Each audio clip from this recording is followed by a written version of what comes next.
more on justice for Mohbad. Well, I'm sure you must have listened to all of the crazy, sinister, shocking, unbelievable events in the past couple of hours. And the one that happened about, let's say, 48 hours ago. Well, we want to believe that we've gotten access, and that access cannot be covered up. I have always repeated it times without number that on this journey of justice for Mohbad, there will be no stone left unturned. Ladies and gentlemen, let us apply a little bit of common sense into this one.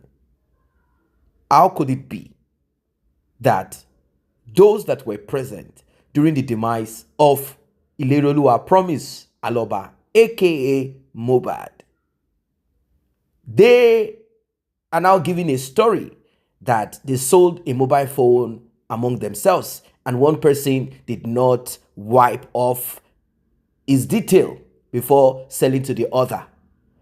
But this official handle of Mohbad's younger brother did not just chat, was also present during a live broadcast on TikTok. And that person eventually reached out and also sent an email. Even though the clip was a short one then, but now, you might be wondering, why is it that a certain individual or some couple of people are hell-bent on making sure all that they are interested in is donation, donation, donation? Why is it that some of them do not want an end to this journey of justice?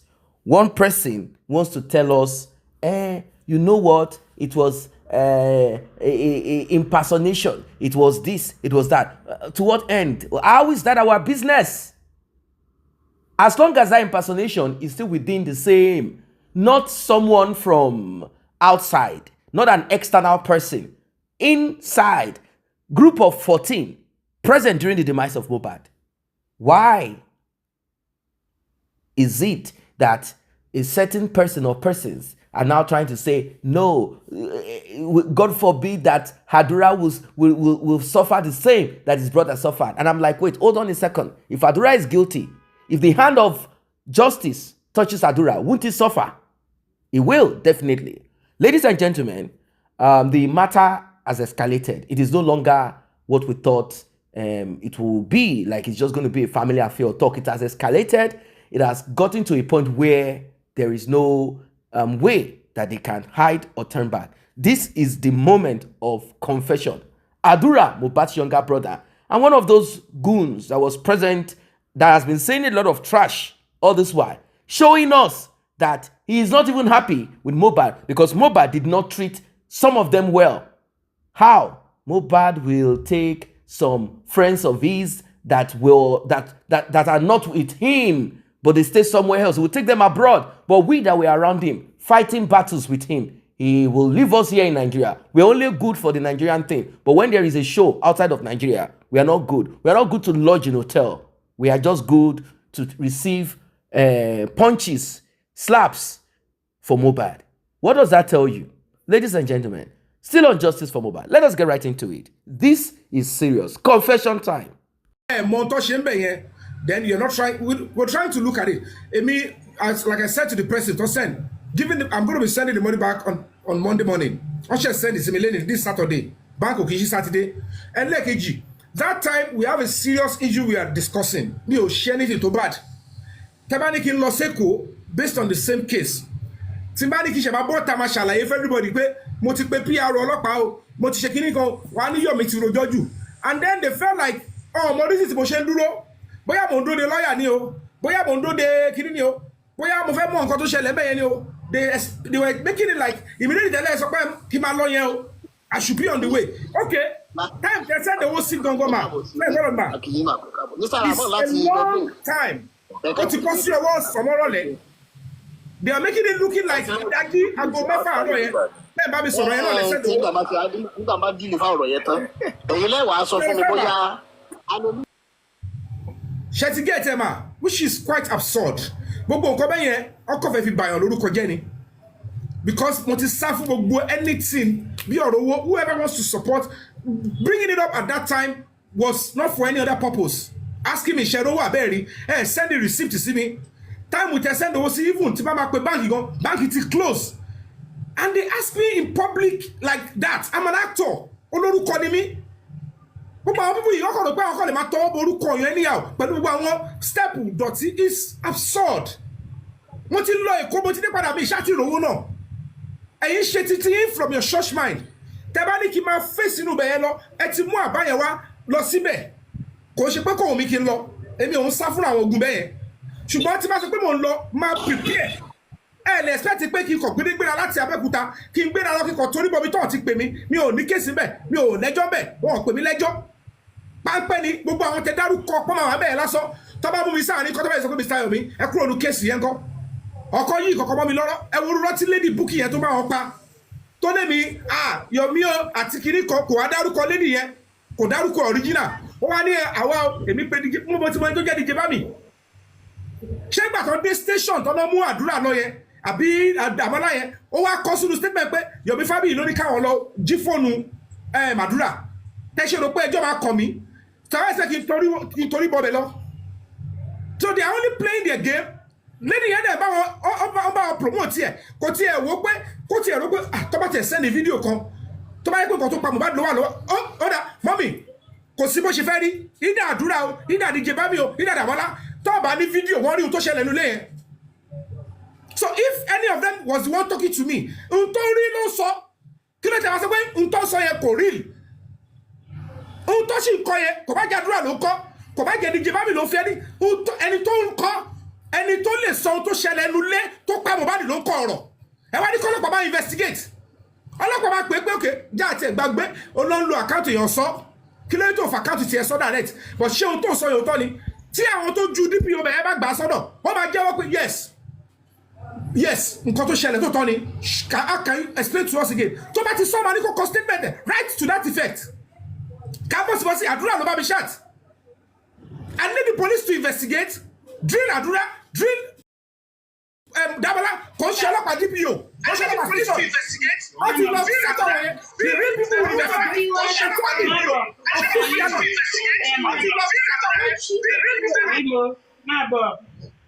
Bye.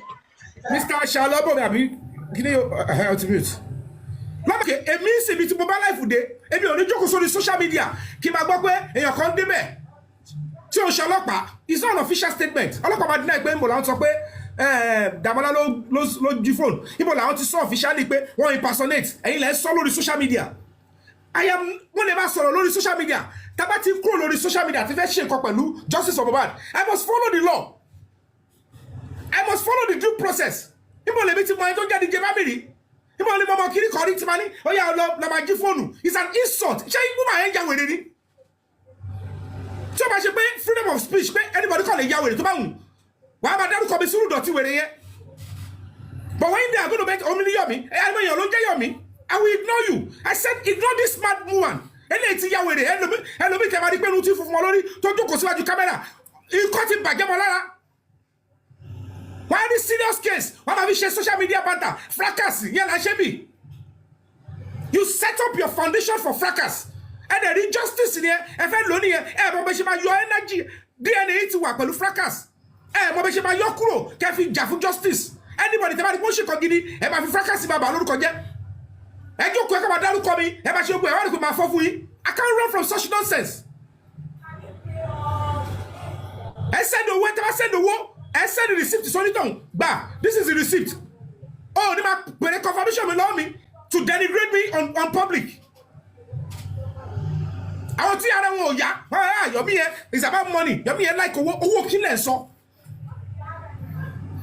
owó kílẹ̀ sọ tó àfúrò tí mo fi lọ London tí mo fi tàràkà lọ lórí pé mo sáfẹ́ mi padà do you know how much millions tó wà involve ẹ ti dáró owó yẹn tó fún mi rí ni àwọn tó ń donate tó ń ṣe kan ọwọ́ àkọ́rọ̀ wọn pariwo wọn nìyàn lára ẹ wo ìsọ tiẹ̀ àwọn gbogbo yẹn pé ẹ̀ẹ́dẹ̀ fẹ́ ló ìsọ ọmọ tí ò tóbi lọ́jọ́ orí ẹ máa wọ pé kí lè fi bẹ́tà mi náà àrùn ẹ lọ is an insult. bọ́dà Yomi tó lè sọ yẹ kí kò bẹ́ẹ̀ lọ pìù mi ní prepare mi ok kí n bá fẹ́ lọ. Ọ̀dà Yomi ẹ farabalẹ̀, ẹ má jẹ́ káwọn kan máa gbé yín lẹ́mìí gbóná, ẹ fara yín balẹ̀, gbé yín lẹ́mìí gbóná tó yìí. Which kind of rubbish thing is this man? Àwọn tí ò tó yín wọ́n kàn ń yọnu sí yín lára anyhow. Ẹ dẹ̀ ń gbà fún wọn. Mr. Yomi. Ẹ má lọ sórí platform èèyàn kankan mọ́, orí platform yẹn tó bá fẹ́ bá yín sọ̀rọ̀ kó máa wá sọ́dọ̀ yín. Mr. Yomi. Irú rádaràda wo nìyẹn? Wọ́n dẹ̀ ń fi yín lára èló lówó náà gan-an.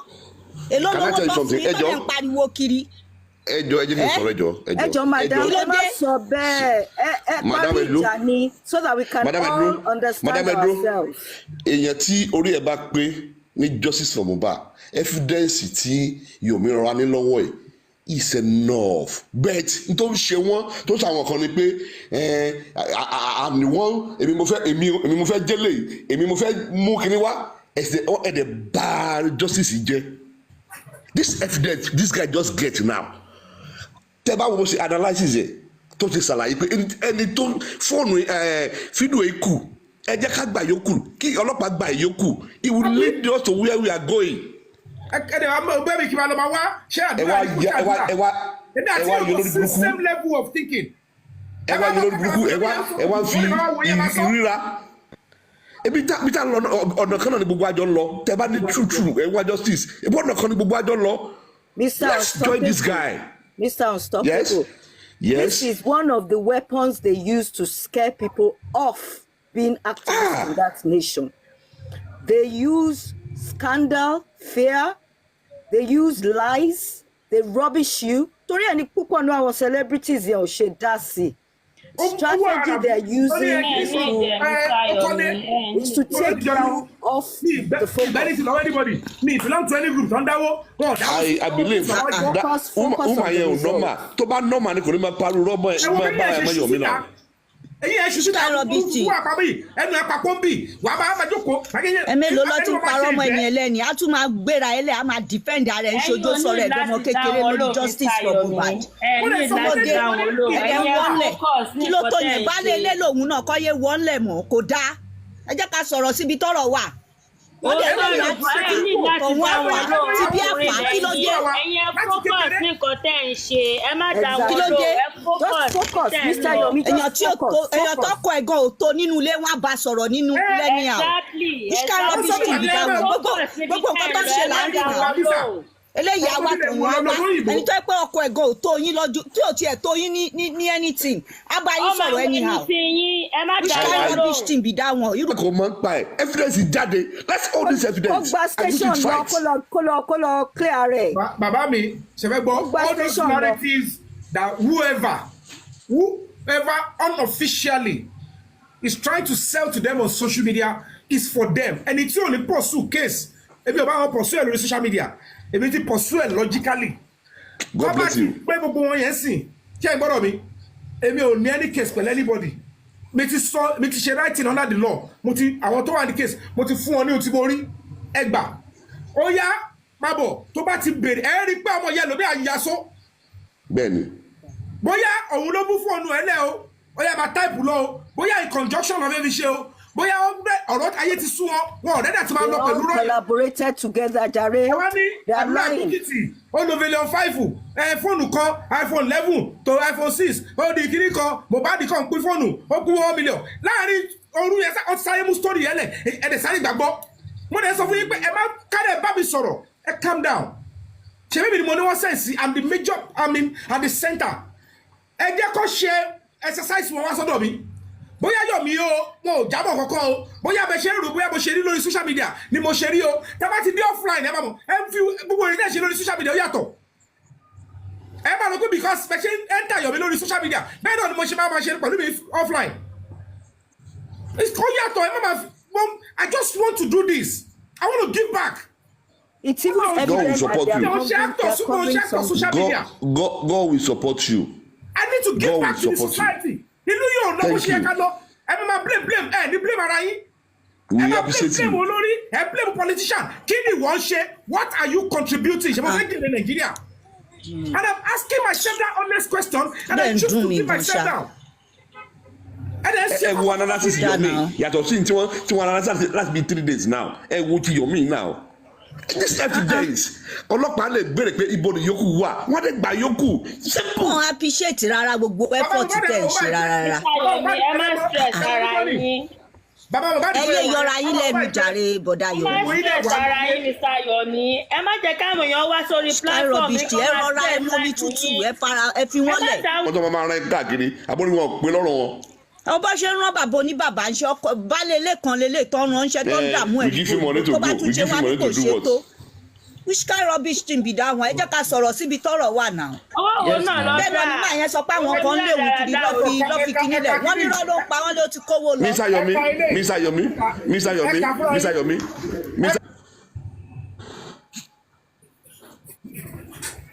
I'm not supposed to be showing this. Every àṣekọ̀kí movement lè wà. Ẹ bá ṣe bálà ẹ̀kọ́ ṣe bálà bálà. Ọkọ̀ máa da everybody bo ni. Ẹ má da anybody lóhùn mọ́. Àwọn yẹn ò wá justice owó lọ́wọ́ after. Ẹ má da bí you anybody. Bọ́dá Yomi, nǹkan tẹ́mi kọ̀ rí sọ̀rọ̀ yìí ni pé ẹ má lọ sórí platform any one of them mọ́. Tó bá fẹ́ bá yín sọ̀tọ̀ pé ẹ wà useful fáwọn kọ́ wá bá yín lẹ́nu níbi tẹ wà.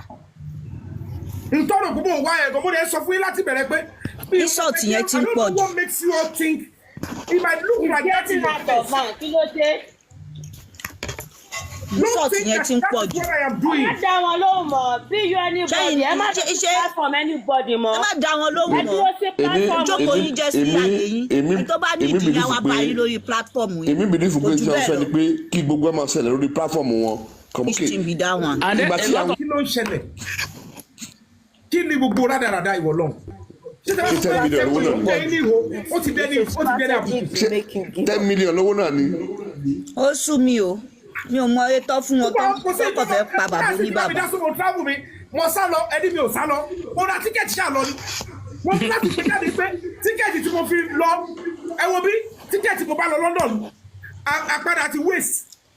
Kọ́sí mi mọ̀ bóyá máa lọ London in February kò sí pé fẹ́ lọ gan. Ọ̀rọ̀ bóyá ẹjọ́ ògìlọ ni Mr. Yomi. Ọ̀rọ̀ bóyá ẹjọ́ ògìlọ UK ni. Orí wọn ló ń jà fún Wàhálà yẹn ti pọ̀ jù. Kí ló dé Yomi lọ́rùn níbi Yomi kí ló dé? Ẹ má da anybody lóhùn mọ́. Kò sẹ́ni tó mọ̀ pé mo ti wà Nàìjíríà. I came to Nigeria since on the 3rd. Kẹ́nìbọ̀dì tó mọ̀ pé mo wà Nàìjíríà tó wọ bí on the 9th. Nǹkan tẹ́mi kọ̀ máa sọ fún ẹ fira yín lọ́kàn balẹ̀. How long will I hide?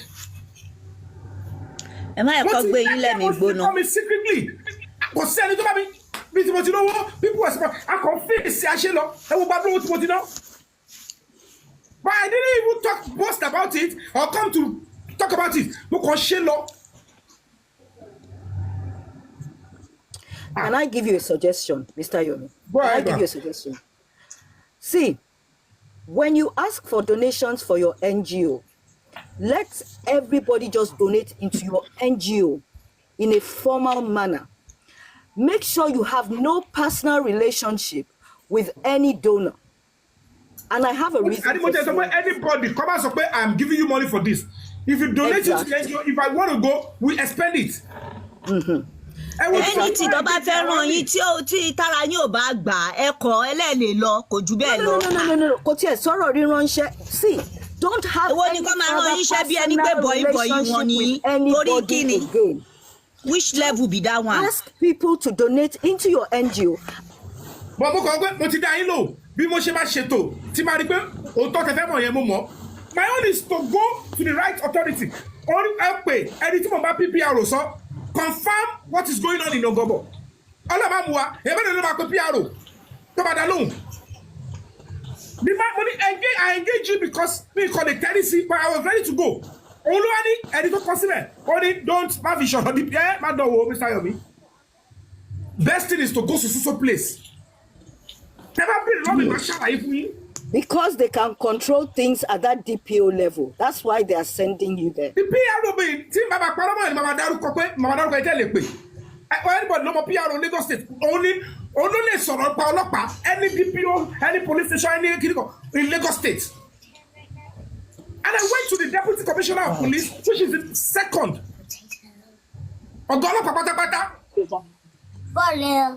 No. And he said, okay, bring the petition. You can put my foot to that. Mi ò láti ẹ bèrè lọ́wọ́ mi lórí kiri the next thing ẹ ti bẹ̀rẹ̀ sí ṣọwọ́ lára mi torí pé mi ò lọ́bẹ̀ ẹni kiri kọ́ lọ́bẹ̀ ó rí gbogbo ẹ̀ ẹni tó ló ṣẹlẹ̀.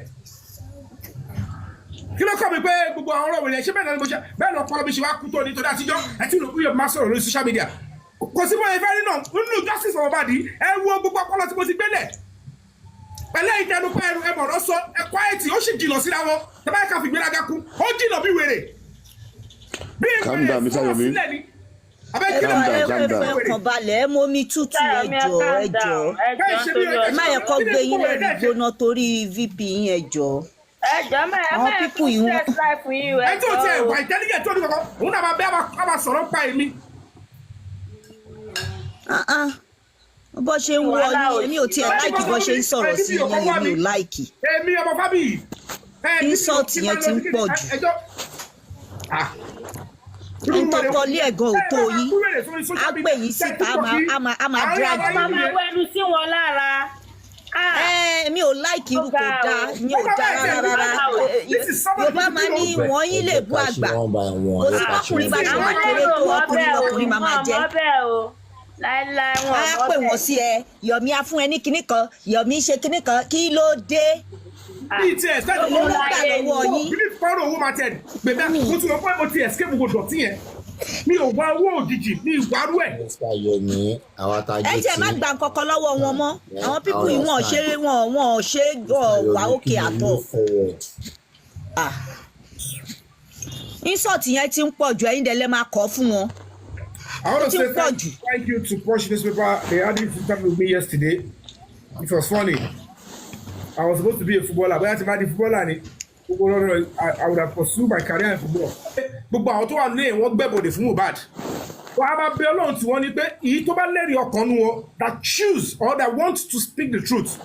Ti jẹ́ pé out of fear, out of anything, ní ò jẹ́ kó fẹ́ proceed. Something should propel them to come forward and speak their truth. And I want to say this to them.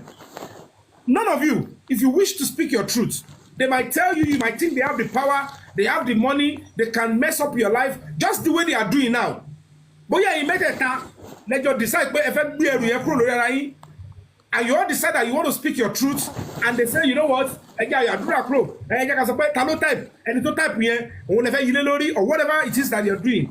Guys, Adura, I know the spirit and the blood of your brother.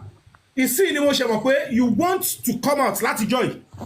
Something because we know clearly that there was a time you were in court, Adura. They didn't allow you to speak your truth. I know. So don't worry. Gradually, you will be set free. Trust me, the bigger police, they will stand by you. If you see that, station, they are not after you. They speak your truth there. But make sure, ask one of the officers if they can get in touch with me. You will be protected. Mr. Yomi. Believe me. Yeah, sir. Mr. Yomi, I want to say something. Why? If Adura like himself now, let him come out and say it before they force him to say it. But after the evidence, èmi mọ̀ kíní kankan, either Adura ló fún yẹn ní fóònù ẹ̀ ní o, either wọ́n jí fóònù ẹ̀ ní o. Adura ní evidence lọ́wọ́ ó dẹ̀ ń dà wá láàmú láti jọ ẹ̀. Ẹ bọ̀ sí ọ̀gá láàmú ẹ fẹ́ gbọ́ sà ẹ jẹ́ ká empathize pẹ̀lú young boy. Gbogbo ìgbà ni wọ́n máa ń block ẹ̀ lọ́n cross ẹ̀. Ọmọ yóò léyàn kankan o. Don't forget the fact that if he choose to stand by the truth. Ọmọ àti pàtìpẹ́. Ṣé dúró tí? Ṣé ní cast ẹ ti understand? You should understand that every moment he is trying to speak up.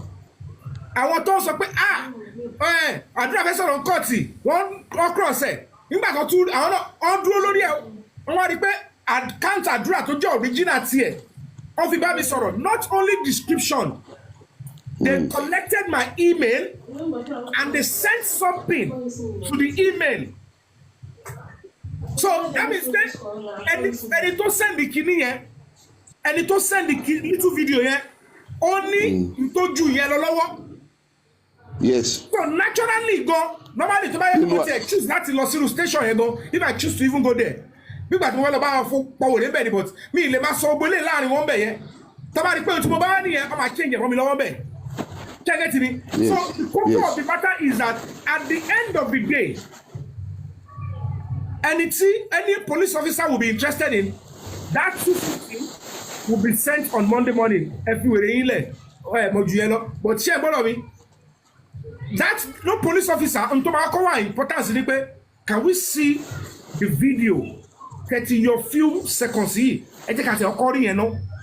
Thank you. To a layman, I believe one impersonating cocoa of the matter in this case. The most important thing is the video. That video, they send the CEO of the family here. Can we see the original first? Yes. Then we will link it with the intention of who is sending. Thank you. Is it a proper video? Is it a video of any altercation? Old video, new video. It is still going to be useful to the investigation. So, anytime Baba Elosi police station ni Gogoboye want to shoot around let's say, oh, Rodulobe. The authority will say the most crucial thing is first and foremost, let's see the video. I'll call the full one. Now, this is the video. And luckily, stage here, whoever is now impersonating or who they are impersonating. Now, this is Adura. Can you see the video? And this happened in your face. Now, are you still going to be saying that Enito first send the video through account here? Shoshi impersonating on it.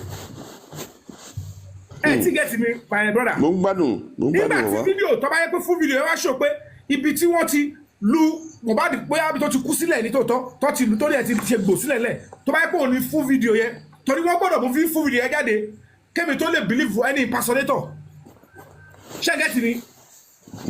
Tó bá jẹ́ pé full video yẹn is original one. Number one, impersonation is secondary. Number two, now if it is the full video tó bá jẹ́ original, the question now this thing that happened here, this thing happened in your face, and they've asked you severally that kilo shele si Mohbad shebi un to shele ina ta ri video e ohun lo ko sinu be ye. If they are impersonating you, are they impersonating the truth also now? God bless you. I'm getting something. Please. Oh, what a message. But get establish here. And so for me, at the end of the day, impersonation came in my mumbo. Kilo come in impersonation. Utiri, don't establish for me. And if that is established, come to realize that wow, easy. I confess there are sitani. And we're going to go down eventually. Whether anybody likes it or not, Lakpa you thought you should know. Who could think get along? Am I surprised? Journey to justice from Mohbad might even start with taking those boys. Because whether they like it or not, whether they like it or not, those 3 guys saw what happened in that house. Yes. So whether the impersonator is speaking the truth, the cocoa of the matter is whether it was Adura or it's in the impersonator, they are both speaking the truth and what happened to Mohbad. So the police must get Adura and the purported impersonator. See how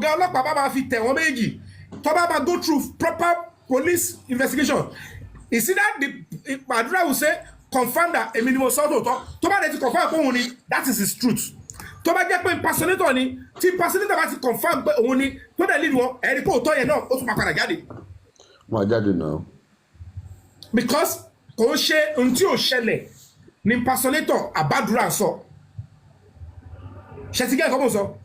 And that is my own concern, and that is why I quickly write time tí mo fi wò kó mọ̀ lọ́bẹ̀ mo sáré competition gbogbo yẹn náà. Mr. Yomi. Torí pé kó a lè ro òótọ́ náà ni. Yeah, they don't, that is what they don't want to come to light at this point. See, our host one year, host tó fò jáde níjẹta tó sọ pé kò sí nǹkan tó jọ pé you were sending your message to yourself. She's working for a paymaster that she's not aware is using her to prolong the case for that paymaster's own personal benefit. You are very correct, but partially. You are correct.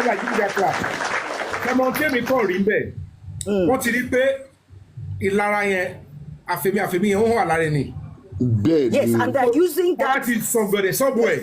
Ìdí ẹ máa wo tí a tún jáde wá sọ́ọ̀sì mo fẹ́ mọ ó máa jáde wá sọ́ọ̀sì. So naturally ó wò pé lẹ́mi ìlú ti pattern of kiri kan Yomi gbogbo ohun tó sọ Yomi ló pe ní kiri kan ló sẹ́ẹ̀lì sí ilé ẹjẹ́ bá mi. Tí mi ò rí tí mi ò mọ̀ rí. Mo dẹ̀ ti gbéra mo ṣáà ti lọ sọ́dọ̀ ọlọ́pàá sí ẹ kọ́ wá sọ bíi tèmi àti dìgé bá mi kan kọ́lọ̀ ń bá rí dìgé bá mi bí evidence dìgé bá mi anything. Sorry, there's another point that I want to raise. We're just saying that Adura doesn't want to talk. That guy must be going through a lot of torture mentally. He wants to talk. But you know what they've done? They've kept him under the guide of King White. King White, he goes all over the place with him. I'm sure his phone is bugged.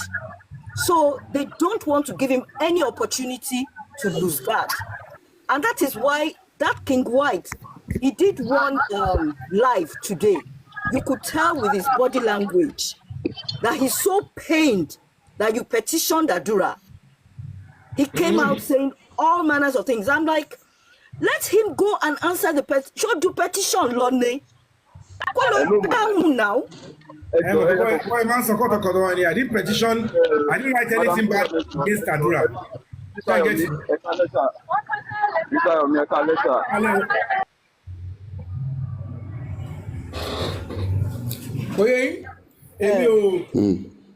That's it. It started with, hello, Mr. Activist. I have a video of the fight with Cynthia and my brother. Thank you. Carry on. Continue. And I want time to send the kidney here. That's 4:53 p.m. Lọ́sàn. Continue comme ça. This is number one evidence. So the first thing that before me I would believe there was impersonation. The detectives will look into the matter. Adura láti prove beyond reasonable doubt. Follow up. Gbogbo ọlọ́pàá yẹn ẹ̀wọ̀n kan ti sọ àwọn ọ̀rọ̀ oríṣiríṣi sorry kìíní if I lay my hands on some of them mi ò rí kankan ni I would have transferred it to them and whoever said it tó confirm ẹ̀ pé ohun tó ṣẹlẹ̀ nìyẹn kọ́lọ́pàá bá mi pé onítọ̀hún yẹn kó wá establish ẹ̀ pé ohun tó ló ṣẹlẹ̀ gbọ́ngàn nìyẹn o tí bá rí any evidence I will send it to the police they will look for the person to come and corroborate it torí pé at the end of the day ṣé ẹ gbọ́dọ̀ mi. Àdúrà kọ́ bá sọ fún social media. At this point, in top of your account here, sorry, it's important that we know the source, the motive, and the veracity. And the core of the matter is, number one, establish the 4 detectives. Kò ṣe ọlọ́pàá police station, Pẹ̀tì lọ bá sọ̀rọ̀, kò ṣe bídìsí tó dàbí complainant níbẹ̀. O máa sọ níwájú ọlọ́pàá tó investigate wọ fúnra ẹ̀. Báwo ni o ṣe rò pé this kind of information or access sí phone, how do you think they had access? Then the question is, báwo ló ṣe mọ̀ pé Damola ni àbí DJ Bami? You need to tell me bóyá orí ibi tó ti ṣe ni o, àbò orí ẹni tó ti ṣe ni o, àbò òun ló sọ fẹ́ bóun ló. Ọ̀nà tí kọ́kọ́ sọ fún yín pé báwo ni Àdúrà ṣe mọ̀ pé èèyàn báyìí tó bá yẹ pé wọ́n impersonate ni tí bá kí fóònù ọ̀mọ́lẹ̀ bí kan tí mo dẹ̀ ń lò ó lè mọ̀ bóyá mi mo wà ń díẹ̀ ó mọ̀ bóyá Gabriel kan ló ń lo fóònù yẹn you don't know. How did you come to the conclusion that this is a so person to wọnú account? You must establish it before the law. That's how they came up with the story of the phone was sold. I want to ask Mr. Yomi some questions, please. Mr. Yomi.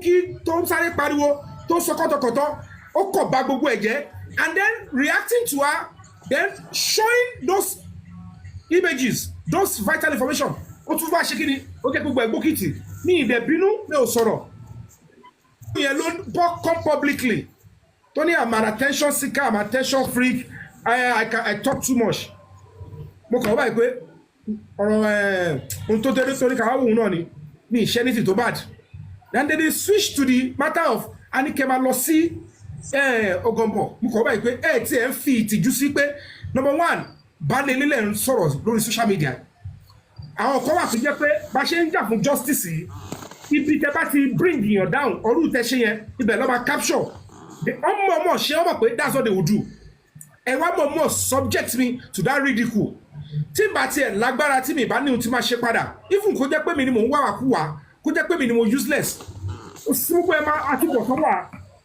But these people don't subject cheaply together tó bá jẹ́ pé ọ̀rọ̀ fíìmù ni ìfọlọ́ bàbúrà olójú àwọn actor tẹ̀ ẹ̀kọ́ lẹ́yìn tó lè sìn calm down. Mr. Wallet.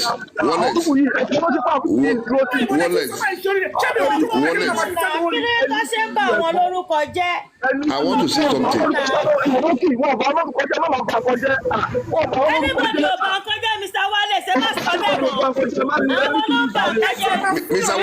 Mr. Wallet. I want to tell you something. Madam.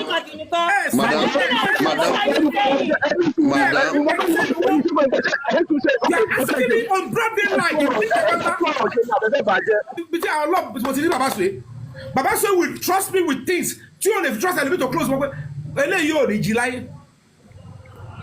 So the fact that an NGO needs money, and we go that shame. Talamo kiss you one by.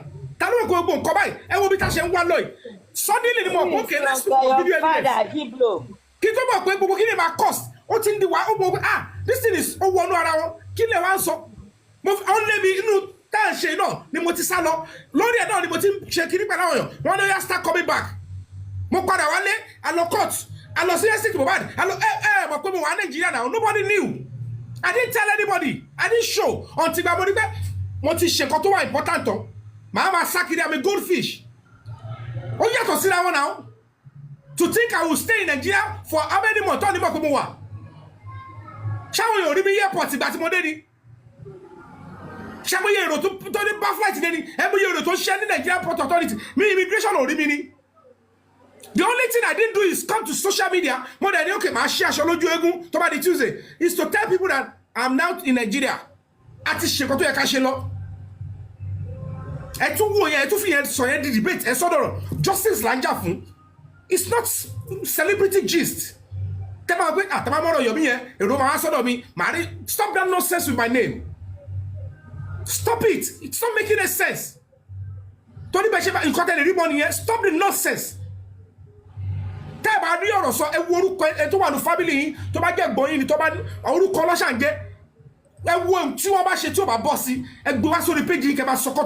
I have built my name. TikTok.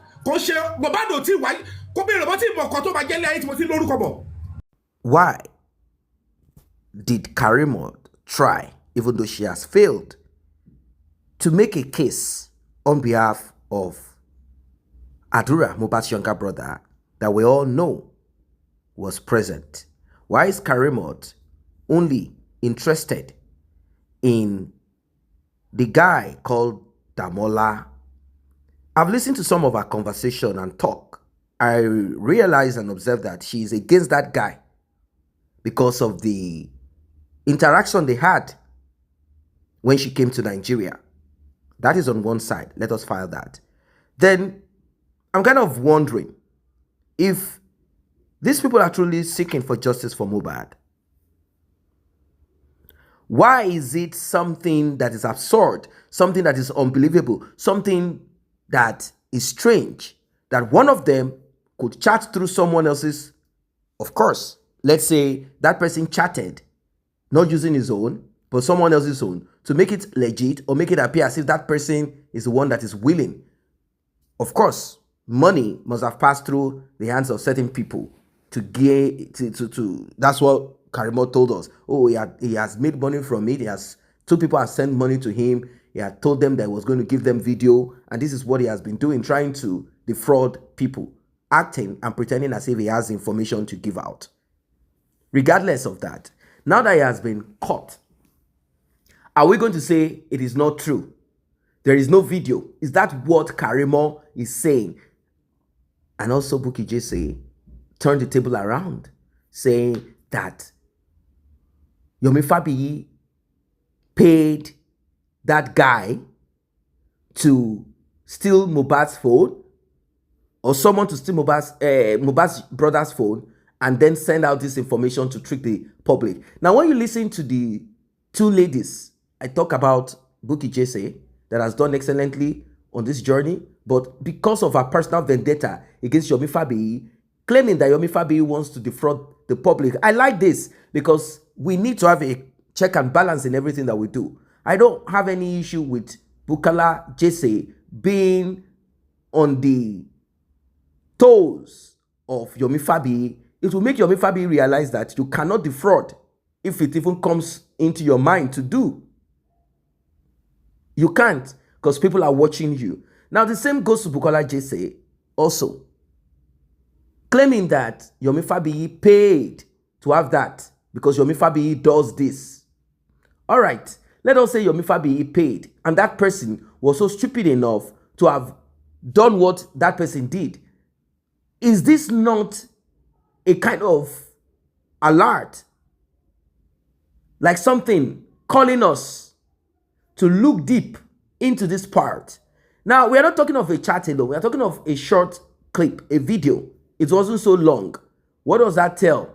It means that there is more to what the eyes can see. And we all need to keep our fingers on this.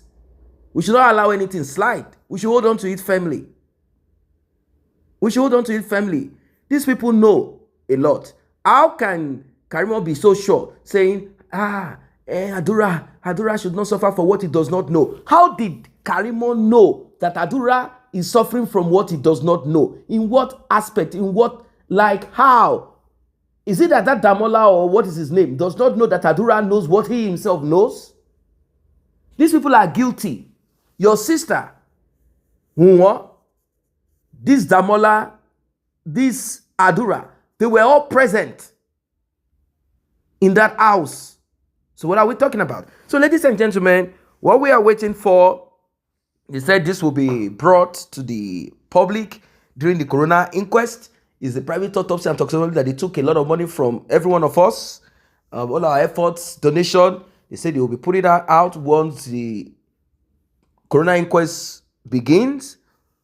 And the DNA, they said, we are not hearing anything about it. Regardless, either we are hearing or we are not hearing. It could be that there is something that they are also onto privately. We'll keep our fingers crossed. We'll keep it crossed. But I know for sure that that place that we are all hoping to arrive, we will definitely arrive. And I like the move of Yomi Fabiyi on this. You cannot be stupid and ignorant. This Karimo has always liked the social media thing, telling us stories about the mom. We like that because she gave us foundation. She gave us the foundation of the kind of people that these people are.